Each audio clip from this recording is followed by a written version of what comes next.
Cette histoire n'est pas une fiction.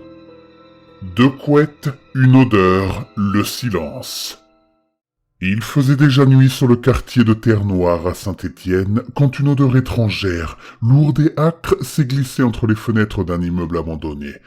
Les habitants du palier supérieur entendirent un craquement de plancher, puis plus rien. Le 13 mars 2024, dans un appartement déserté depuis des semaines, le corps d'un homme de 65 ans fut découvert. Il était enroulé dans deux couettes, serré par une corde noire, immobile dans la semi-obscurité. La victime avait disparu depuis mi-février. Sa famille inquiète avait signalé son absence.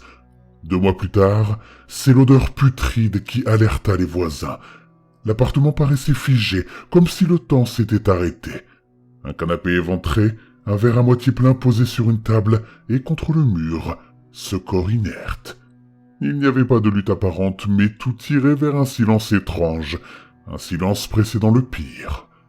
3 suspects furent arrêtés, 2 hommes, une femme. Ils avaient approché la victime à l'aide d'un site de rencontre, volé sa voiture pour l'incendier plus tard et vider sa carte bancaire. Le mobile semblait être le profit. Mais la méthode, la folie de l'enroulement, la longue disparition, tout cela laissait une trace de terreur. Le parquet parla d'assassinat, enlèvement, séquestration.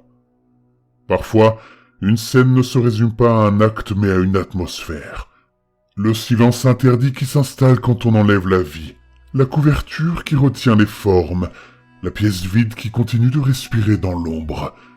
Quand vous fermez les yeux ce soir, imaginez ce couloir désert, cette odeur dans l'escalier, ces 2 couettes liées qui restent là, comme un avertissement muet. Certaines rencontres sont mortelles, alors faites attention si vous rencontrez un étranger connu sur Internet.